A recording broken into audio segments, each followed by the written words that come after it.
Hi, welcome to Modern Yoga Talks. And we have here Adele Bridges. And Adele, for those who don't know you yet, please introduce yourself. Hello. Well, as you said, my name is Adele Bridges. I'm probably best known for teaching yoga as well as handstands and bringing neurology into that. And that means that, well, I suppose given the name of your podcast, your listeners are interested in how yoga kind of fits into a modern life. And so I do kind of put my own twist on the yoga asana practice with the neurology and everything. That's awesome. So Adele, can you give us a little bit of story, how you started? And yeah, just a little bit of that. How did you get into yoga? What were you doing before you like dive in and be like, I'm gonna be a yoga person now? Yeah, it was very quick for me because I wasn't really into anything like after I finished school and like through my whole 20s, I was kind of just bouncing around from job to job and moving around and trying different hobbies and all sorts of things, I guess, trying to figure out who I was. Then I found yoga. I think what made me really fall in love with it was technology allowed me to join on an app instead of having to go to classes in person because I was still a little bit too self-conscious, I guess, to go to in-person classes. Plus, there just weren't that many around where I was living. Um, and then at the same time, that's kind of when Instagram got started and everybody was like posting their yoga photos on Instagram and running challenges and giving free leggings and yoga mats to the winners of the challenges and that kind of thing. So that's kind of like that all kind of came at about the same time that I think I really needed yoga. Like I needed the movement in my life and I needed the mindfulness and the peace and calm that comes with it.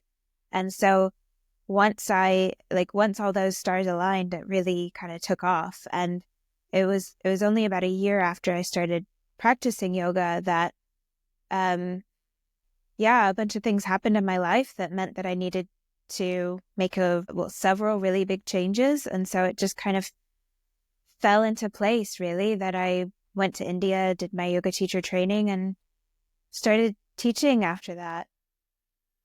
So where were you? I know you went to Europe, right?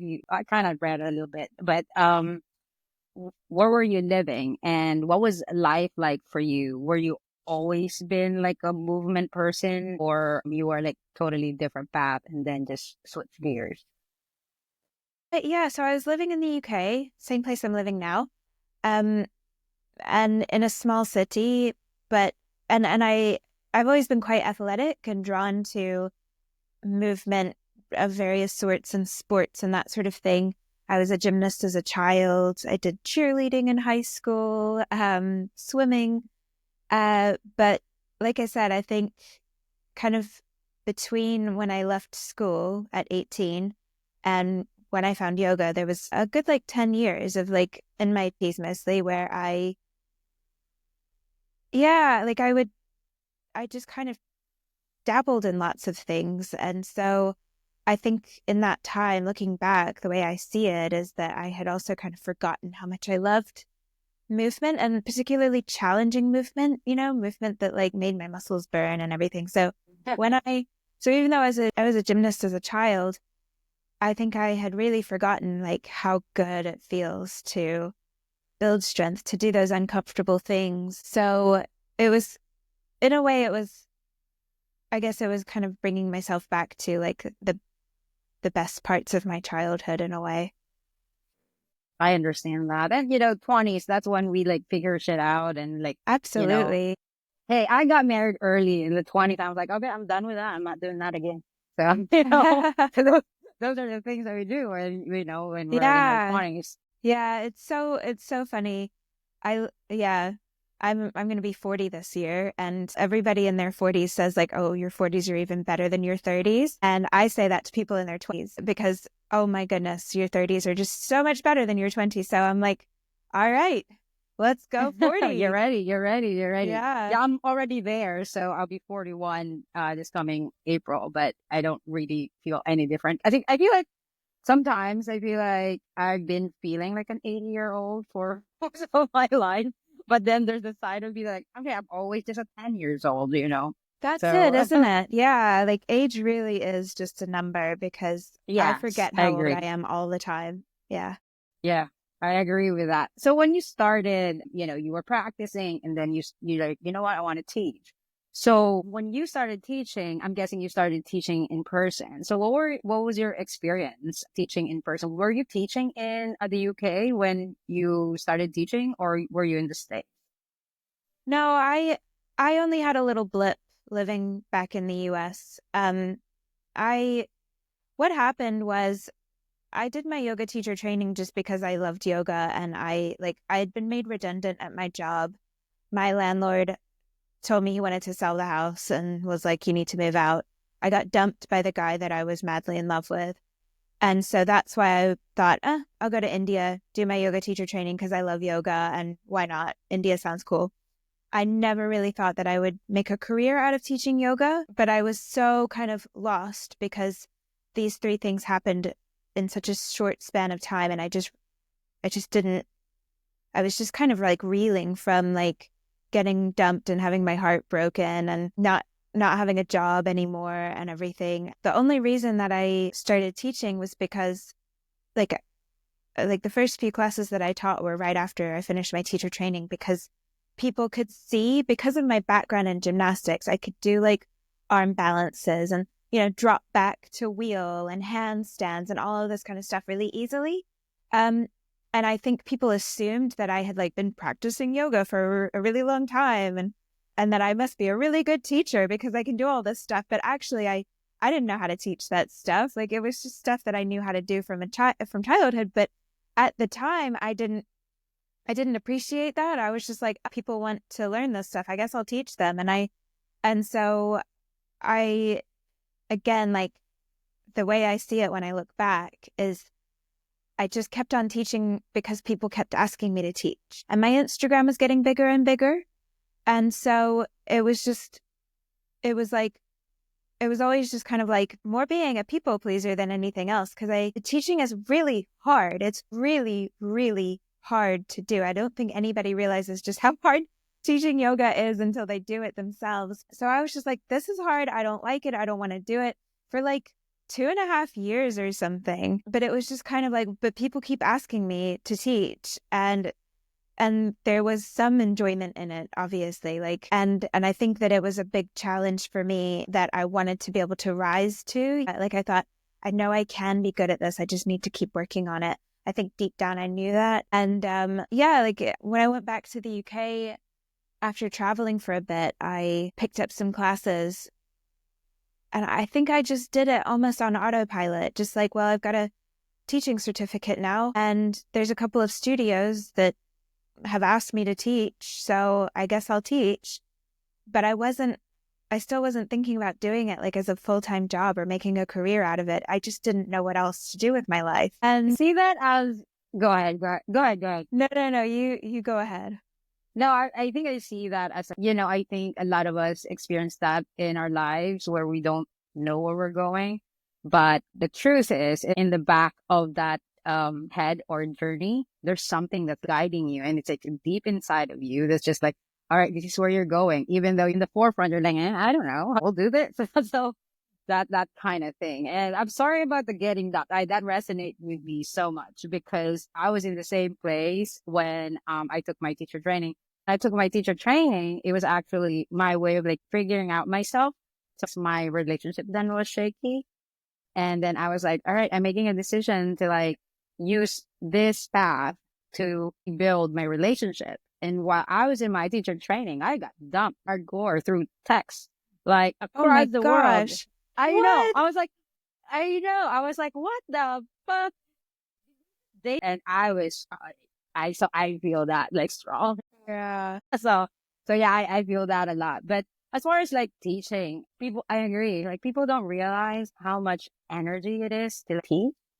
It Mhm. just seems cool to like, oh, look at what you can do. And when I did my teacher training, I already studied on my own, like you did, you did the app and the online classes and stuff like that. So I was able to learn the things. So when I was in the teacher training, they thought I would do and teach. And I'm like, this is my second language. You all realize that, like, it's so hard.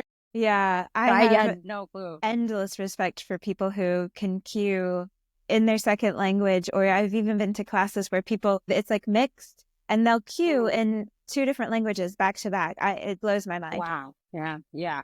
Sometimes my native language would creep in while I'm teaching. I'm like, oh shit. So what that thing, like, what do you call that thing with a toes? That's it. So Yeah. it's incredible. So as far as like business of yoga, so when you decided that, okay, I'm going to make this a career.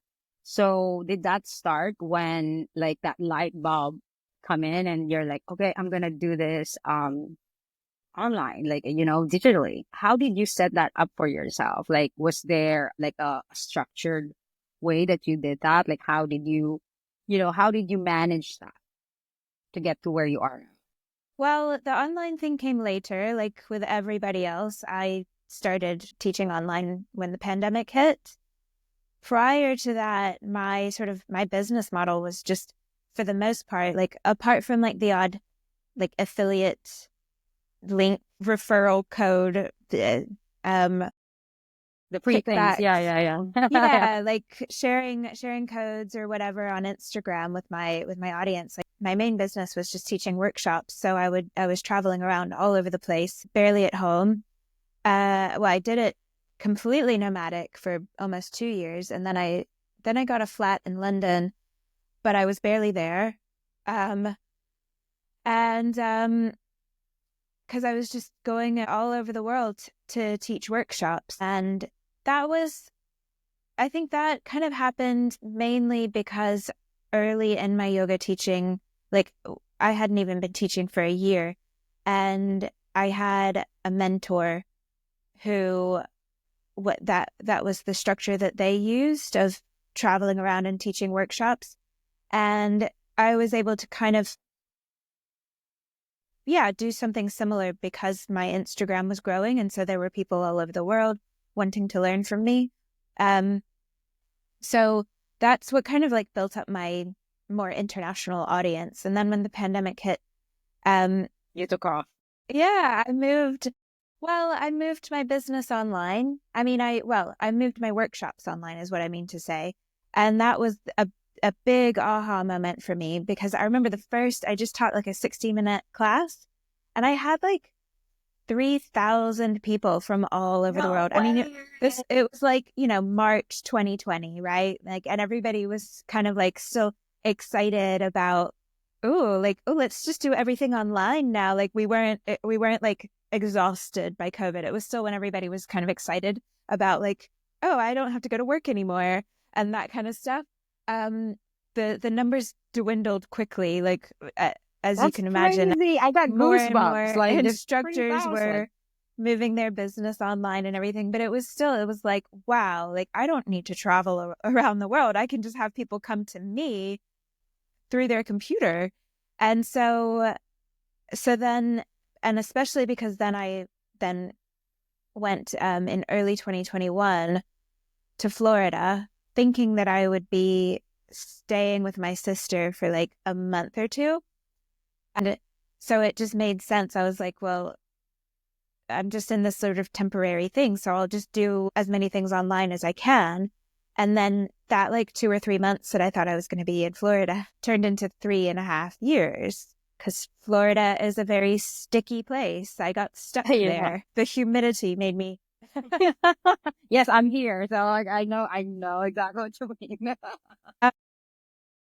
And yeah, so that's kind of so. Well, now I'm back in the UK, back where I feel like I belong. I feel like I belong here. And I am trying to find a nice balance of in-person stuff with online things, which I think is the ideal.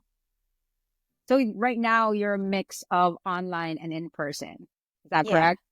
Okay. Yeah. So with those experiences, do you have one that's like you prefer more than the other, or what parts of it that you're like, you know what, I like this about in person and I don't like this about the in person, and then the online stuff, I love this part of this, and these are the things that I don't like about it.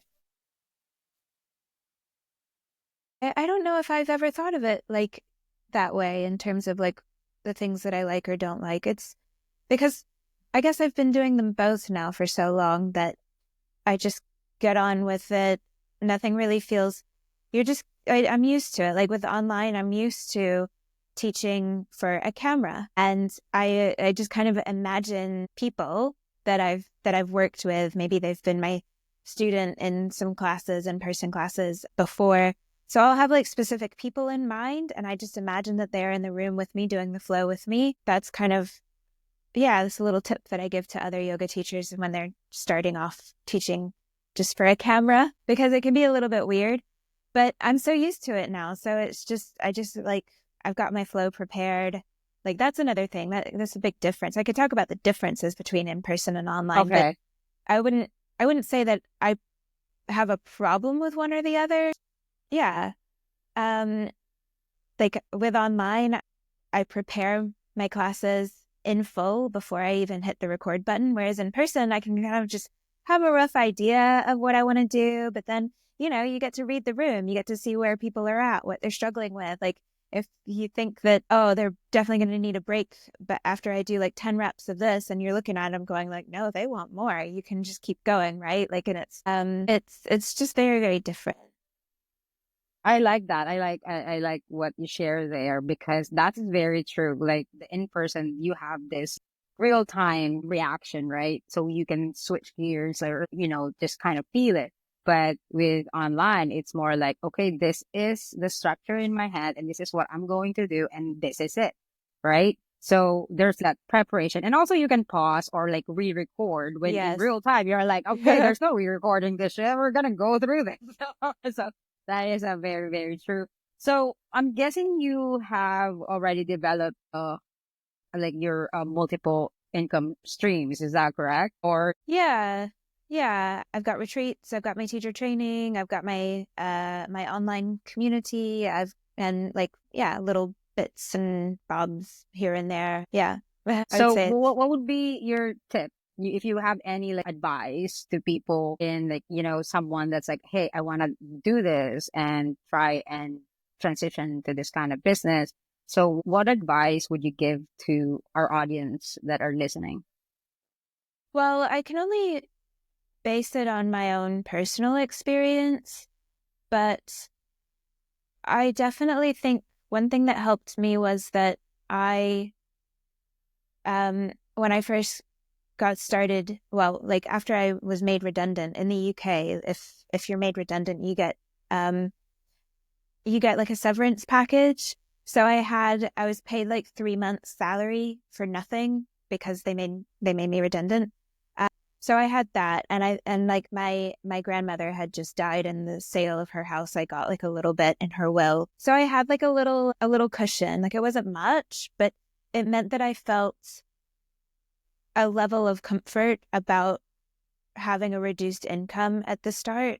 And I think that that is hugely helpful. And obviously, like, that's not something that everybody would have access to. Not everybody can just be like, cool, somebody give me 3 months salary. Like, but if you can like figure out some way or another where you feel financially safe, just because I think it's something that you see quite often when people first start teaching yoga.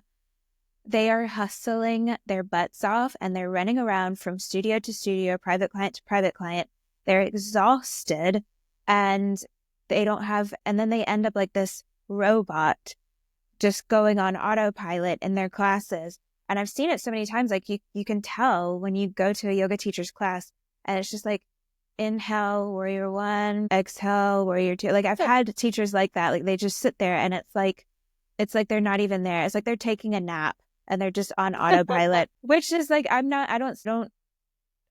criticizing or judging because people have to do what they have to do. But I personally am not inspired to go back to a class like that. And you're not going to get invitations to teach workshops, or you're not going to get people wanting to spend lots of money in their time to go on retreat with you or whatever if you're not inspiring them in some way. And so, because unfortunately, teaching yoga does take such a huge amount of energy, mental and physical, and it does not pay much.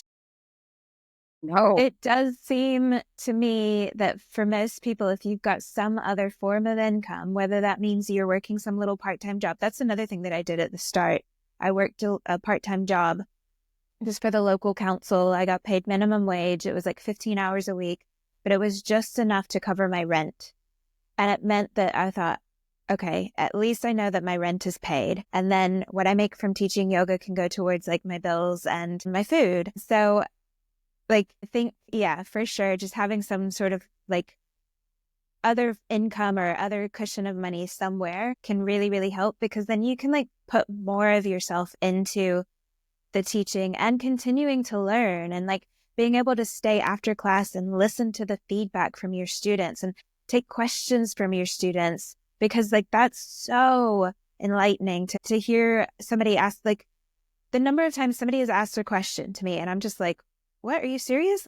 You're actually wondering that? Like, that's so obvious to me. And then I turn it into an Instagram post, and then I have like tens of thousands of people all over the world going, oh my gosh, I was wondering that too. This is such a there you go. helpful, informative video. And I'm like, there we go. If I hadn't stopped and listened to that student, if I had just been like, all right, namaste, bye, I'm on to my next class, I wouldn't have gotten that, you know? So yeah. I agree with that completely because I think we all have like students from all different walks of life. So, and I get students that are a little bit older than me or more established than me, like, from that sense of like societal hierarchy, if you will. They are in my mind, in my eyes, they're like, okay, they got their shit together. And then there's one woman that was in my class. She's been coming to my class for a long time. And then at the end of class, at one point, she's like, I just want to tell you how much I appreciate you giving us permission to do what we want to do, because sometimes I just go there and then I don't know what to do. I'm waiting for you to tell me. So it's like kind of giving them their power back, that you don't have to continue moving. You can practice whatever it is that you're working on today, or maybe just fucking sit down and just breathe. That's fine too. So that to me was an eye opening to like, oh my God, they are actually thinking this. Well, I'm standing in the front, nervous as heck. So, like that kind of thing, that is so valuable. Having that space to be able to talk to the students and connect with them. As far as Yeah. your business, how do you stay authentic in promoting the services that you offer? Like, do you separate your personal life to your, like, it's like building like an alter ego, like, okay, this is Adele, that like just a yoga teacher, just this. How do you integrate, how do you bridge the two, the personal, just a person, and it's being authentic, and putting that into like, hey, I'm promoting myself and these are what I have to offer? I hope you're enjoying this episode. And as we all know, yoga is more than just poses, right? It is truly about connection. And if you're a yoga teacher struggling to keep students engaged and build a loyal community, I've got something for you.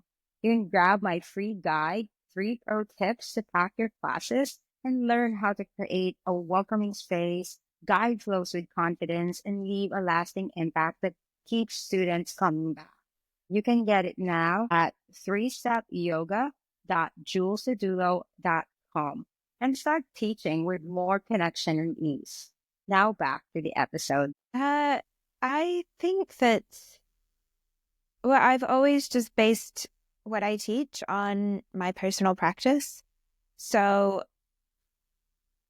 it's never felt like anything I needed to really think about. I just show up and teach what's really interesting to me or what's been really helpful to me. Um, and I continue learning all the time. Like I can feel my inspiration and my motivation to teach dwindles if I haven't been like learning something new recently.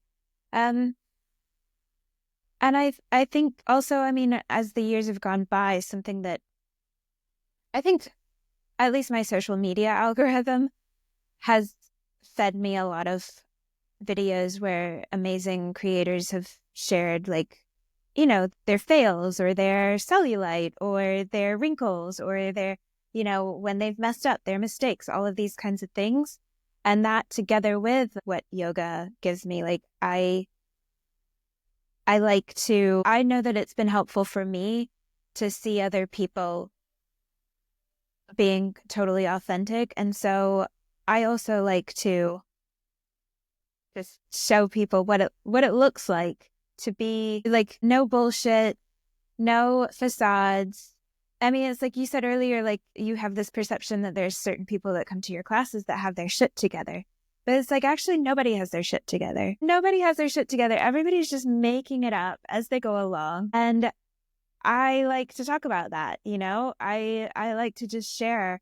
And what you said about like when you can't remember the English name for something and you're like, "Oh, what is this?" I think it's so helpful for people to just see us being humans as well and not being perfectly polished. And so it's I mean for sure like there is a line though. There is a line. Like if I've had a horrible day and I'm in a really bad mood, I'm not going to show up to my class and be like, "God, you guys, you're never going to believe this," and just start complaining or whatever, you know? Like you do have to kind of like leave some of your personal stuff out of it, but like you can always make everything a lesson. Maybe it's like you got really, really frustrated before class. I don't know. But then you can like tell the story. Guys, have you ever been that person sitting in traffic? The light turns green and the car in front of you doesn't go. So you're like banging on your horn, go, go, go. Well, I was that person on the way to class. And you know what? You know what I saw? Right after about 5 honks from me, a little old lady was crossing the street, and that's why the car in front of me didn't go. And so it reminded me that we are aware of things going on. Like what we can perceive is not the whole of reality. And then blah, there you go. That's your theme for the class. You know, like that's I think that it's if you're gonna bring your own shit into it, like bring it in a way that you can help other people kind of see a fresh perspective, for example. That is so freaking beautiful. Yes, absolutely. And then there is this question of like teachers talking a lot, right? They talk too much. And I think there's a difference there. There are teachers that talk too much in a sense of like, there's just so many flowery shit. And there's this person that talks too much because of cueing, right? Like you talk a lot in a sense of you want your people to be safe. So you want to be there with them every step of the way, especially the transition part. Because I think that's one of the things that majority of the teachers, or maybe because how teacher trainings were designed, like they are not teaching that part of the practice, the transition. And I'm big on the transition part because I always say that these are the poses within the poses. So your life is not really like, hey, I graduated. Hey, I bought a house. Hey, I died. You know, like the ones in between are what make your story. So why are we skipping that on the map? Why can't we integrate that? So I think those are the things that we share, like our realization in life and how our experiences are teaching us and, you know, that light bulb moment. And then now you get to share that to your students instead of just going in there and now you're just venting. Now it's your show because you're just telling them all the shit that happened to you. And I don't think that's helpful. If anything, that's energetically not positive. So that's a really, really great insight. I really love that a lot because I think a lot of teachers, especially the ones that are going from one studio to another or have 2 other jobs and or family problems, relationship problems that go like straight to the class. And we got to remember those universal experiences and emotions that we all have, right? Yeah. Yeah. We can kind of like together, yeah, see the lesson in it. I think that to me, that's what yoga asana, that's what makes it so powerful is because you have this like tangible physical body that's teaching you lessons through the challenge or through the ease, whatever it is, of the postures and the transitions. Yeah. That's beautiful. So with your teaching online, how do you get inspired continuously and your process in creating these engaging classes? And what if there is any platform that you favor more or where you started, like what are the platforms you use, tools that you use if, you know, someone listening that wanting to do this, but they're like stuck, they don't know where to friggin' begin. So what are your advice and your stories or any mistakes that you're like, you know what, don't do this. You know what I mean? So kind of give your story about that. Well, again, to answer your question about like coming up with the content, it just comes from my own practice and whatever I'm dealing with, like the things that I've found helpful in my life as I go through life's challenges, right? And in terms of the online structure, what I encourage people to do, so like what I use is not something that I would encourage like a new yoga teacher or somebody that doesn't have like a large audience already to use because it is quite expensive. So I use Uscreen, but because they build and run my website plus two apps, I pay something like $11,000 a year for that. Like, yeah, it's really, really expensive. Yeah. So, you have to do the math. Like if you're charging people like Jesus, yeah. say $100 a year for a yearly subscription, like you need whatever the math is on that before you even break even.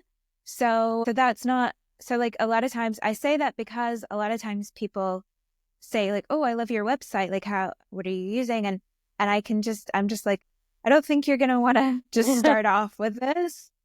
But there's so many things out there that are free. Like, I mean, YouTube, for one thing, is totally free. But like, even with YouTube, like if you wanted to put your videos behind a paywall, you can list your videos as unlisted and just embed them into your website or something like this. And so then you could create your own membership site just using like a simple website design where as soon as you link your website up with something like PayPal or Stripe, then you can take payments. It's super easy. And then upload your unlisted YouTube videos to your website or embed them in your website for those people that have paid. And then your overheads are minimal, like whatever the cost of, say, a Squarespace or WordPress or whatever website builder you're using costs. And grow from there and see how you like it, see how it works for you, because like it's not passive income. It's absolutely not passive income. Like I am every single day on my Move with Adele site, making tweaks, making adjustments, answering comments, taking requests, writing up new meditation scripts based on requests, like whatever it is. And then of course, like creating, editing, uploading, writing the description, making the thumbnails for 10 or 11 videos every single month also is like, it's a lot of work. But it allows me to travel. It means that I can, as long as I can find a space to film, I can go anywhere in the world and still teach my members what they want to learn from me. And I have people from all over the world. And you get to, like, as you build your content library or catalog or whatever you want to call it, you can start to organize it by different things like beginner, intermediate, advanced, or whatever, or like legs or arms or whatever, and it can be really fun, like, because that's another huge benefit of online stuff is like you've taught the class, but then it lives on forever and people can still do it like 3-4 years down the road, and you only have to teach it once. And you get to build this like little library of all the classes that you've taught. And so I would say, yeah, do the math, crunch the numbers, see what makes sense for you. There are platforms also in between what I mentioned, like not as expensive as Uscreen, but maybe a little bit more high tech than just doing it yourself. And go from there, because it can be very rewarding, although it is a lot of work.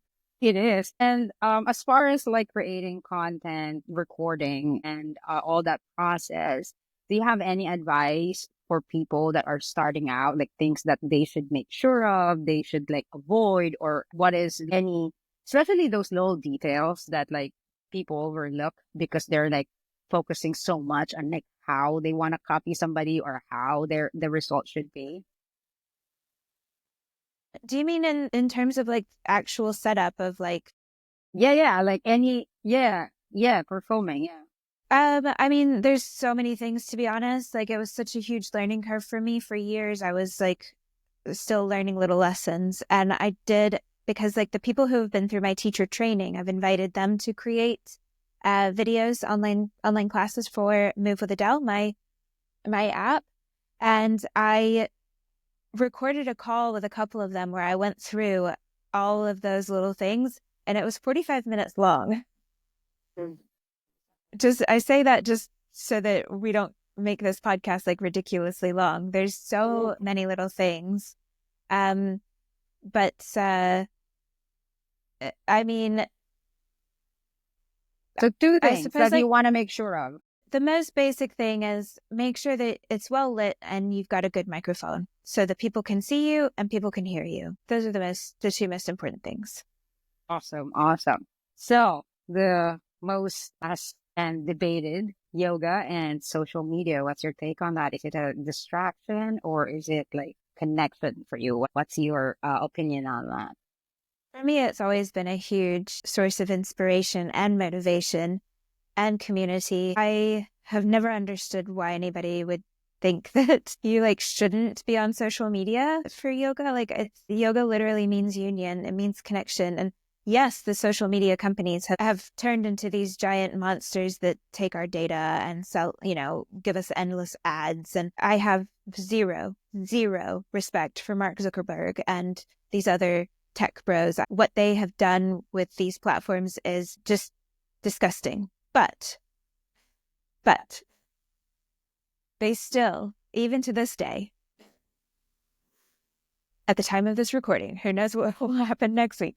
To this day, it is still a place where we get to just go and connect with other people and get knowledge and information and inspiration from other people. Like it's,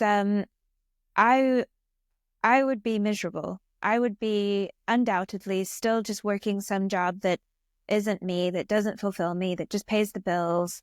If it weren't for social media, Instagram in particular, I probably would have quit yoga by now for sure. It's, yeah, hands down, it's all about connection. I love it. I love it. So how do you balance that social media and your, real life? Because a lot of people, it's kind of, it gets muddy. And I think it gets people all confused about the social media. So how do you balance all that? And before you answer that, how do you also navigate like criticism? Because you have such massive following. And how do you navigate that? How do you find groundedness in that? Do you ever have the feeling or at one point in your life where you're comparing yourself with other people? Like give us a little bit of insight in that. Yeah, I've had a very long and tumultuous journey with Instagram in particular. It's at times, I mean, I think probably, I think back to like some of the lowest points in my life, and most of them have been because of Instagram. Not because of any kind of criticism or like trolling or bullying or anything like that. Like if I have somebody just being straight up mean or nasty, like that just shows that to me, it's just like so obvious, like that person is very unhappy. Like that poor person, like it doesn't affect me at all. But it's tough when it's pretty much your main way of reaching potential new customers. And because of the algorithm and nothing else, your content isn't being shown to people that potentially could really like it. And so the brain does what it does, where it goes, well, this is a new pattern. So if it's worse today than it was yesterday, and it was worse yesterday than it was the day before, then it's just going to keep on getting worse and worse and worse, and we're doomed, and it's all awful and everything. And so realizing like, hang on, like I've been doing this for almost 10 years now, and there's always dips, and then you go up again, and there's dips, and you go up again. And it's not what it used to be, but I look at my life and I'm like, you know what? I'm still doing okay. So there's that. With, sorry, what were the other questions you asked? So the comparison and the criticism, as well as you balancing social media and your real world, like the Right. in-person interaction in your day to day. Okay. Yeah. I can't remember. There was a thought that I had and I can't remember what it was. Oh, it happens. It happens. Yeah. to me all the time. But yeah, I think I mean one big part of that for me, yeah, I remember what I was going to say. So I think one of the biggest things that I've had to learn is like, let's go back to the kind of analogy that I used where you're that person honking your horn because you think that the car in front of you is just like on their phone, not paying attention. And then you see the little old lady walk out. Um, I have realized like I am often that car that's in front and I can see this little old lady. I can see why I'm doing what I'm doing. And then a lot of people in my comments are that car behind me and they have just misunderstood. They've simply, they're not seeing what I'm seeing. And it's, you know, it's my job as a creator to try to, and I do my very, very best to create videos that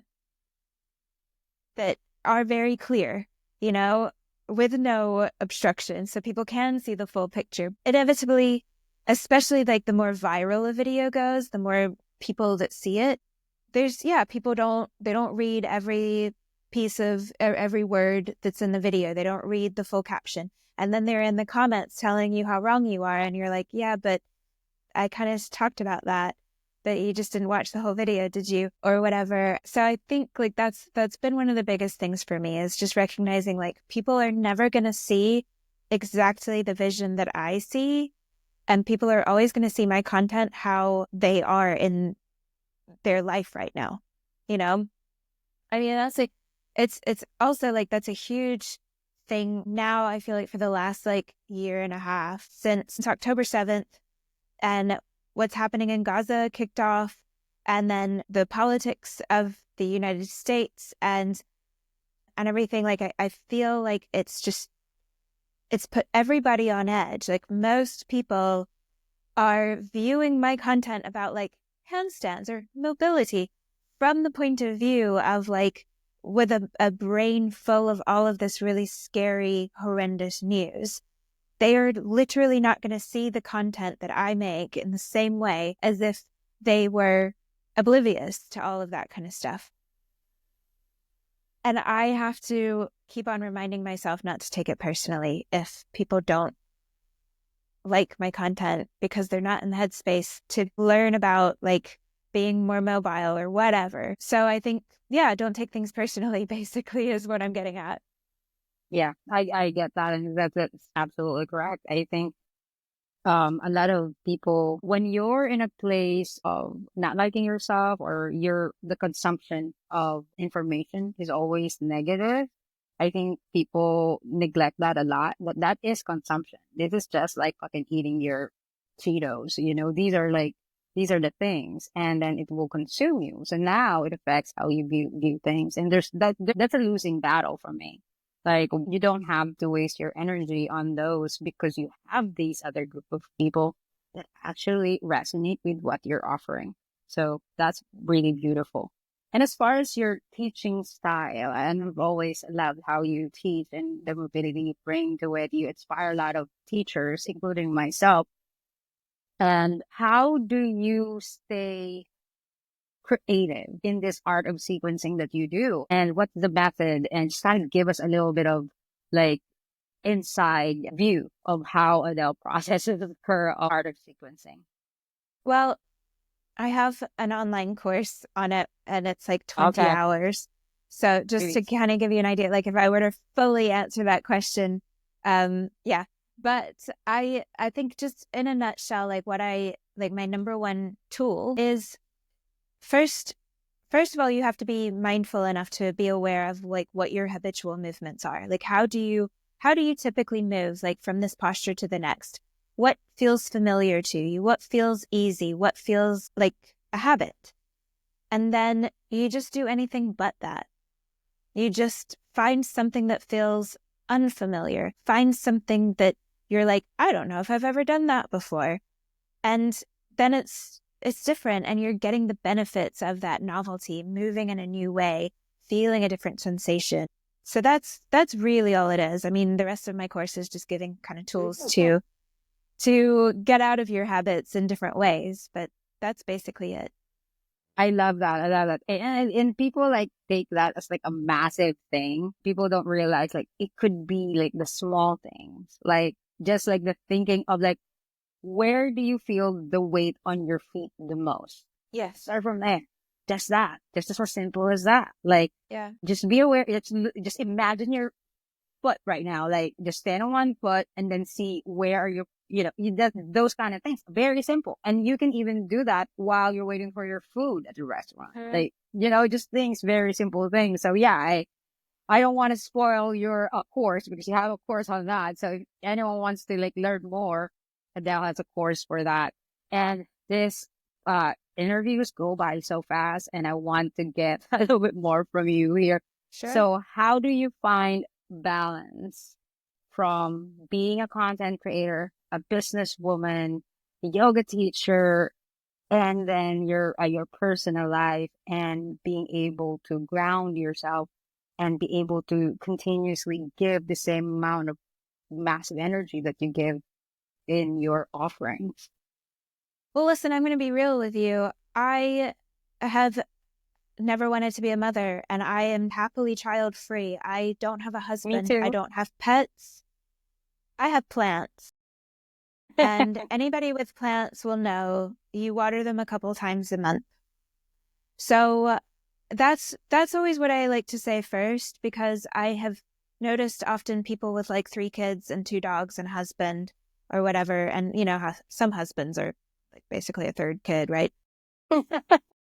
Not all men. Hashtag not all men.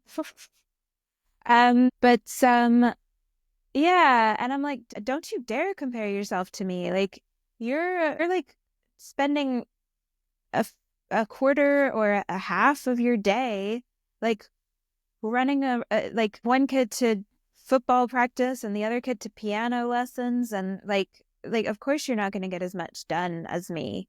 Um so that's what I recommend. Don't have children. You sound like my sister-in-law, but to me, I'm the same with you. Like, I do miss having a pet, but because I am so unstable as far as like, like being in one place, so I Yeah. can't. I just can't. Same. One day I You will know. have multiple cats. I am a cat lady in the making. I'm not there yet, but one day. So yeah, I think that was fair. That was fair to share that in the most honest way, that you get to do the things you do because you have space, and this is a choice you made. I always tell people like, make a choice, because that initial decision Yes. you're going to make, everything that you're gonna make after that will be because of this. Yeah. And you have to look at the consequences of all that too, right? So I think that's Yeah. beautiful to say. And I will just add, because I know plenty of people who do, yeah, they've got teacher trainings and a big Instagram page and their own app. And then they also have like 2 kids and 2 dogs or whatever. So it is possible. I just can't imagine it. I can't I don't know either. how. I'm like, I don't know. Are you sleeping? Do you sleep? What are you doing? But it is possible. And it is. It's what you said. It's about just the decisions that you make. You decide where you put your energy and your time. That's very true. My very memorable experience with you. So just for everyone listening, like, Adele and I haven't really had a conversation like this until today at the recording of this podcast. But I do follow her, and I, because you're a business person and you work for yourself. I remember when I had my studio, and fuck, that day I was driving home and I was just screaming in my car. I was crying.